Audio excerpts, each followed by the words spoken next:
The rolling hills of the Ozarks set the perfect scene for testing new technology aimed at modernizing soldier protection during the 2018 Maneuver Support Sustainment Protection Integration Experiment, otherwise known as MSSPIX, at Fort Leonard Wood in Missouri. Among the technology being tested during the event was the Deep Purple automated drone, an onboard chemical and biological detecting system called the Array Configurable of Remote Network Sensors, or ACORNs for short, developed by the U.S. Army's Research, Development, and Engineering Command Edgewood Chemical Biological Center. So our Deep Purple with the acorns can go out a distance and interrogate possible threats, possible chemical, biological, radiological threats. The system works by using a light detection and ranging or LiDAR standoff detector called REVEAL to identify a plume of particles in the air that could be potentially harmful to soldiers.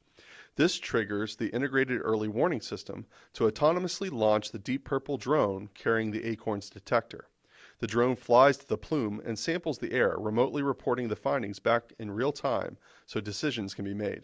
We actually are working on how to get information into commanders' hands so they can make actionable decisions faster, timely and more effective decisions.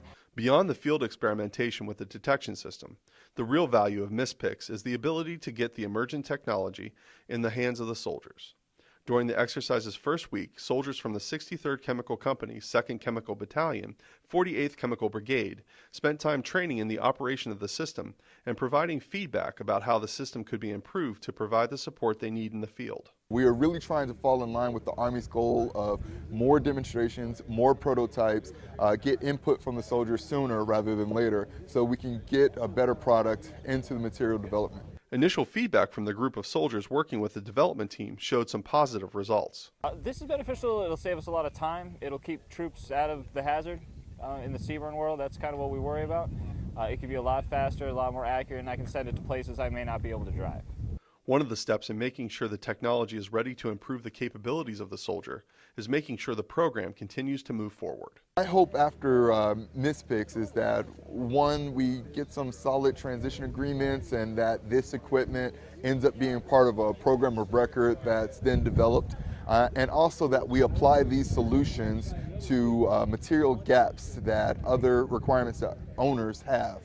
For the U.S. Army's Research, Development, and Engineering Command, Edgewood Chemical Biological Center, I'm Jack Bunja.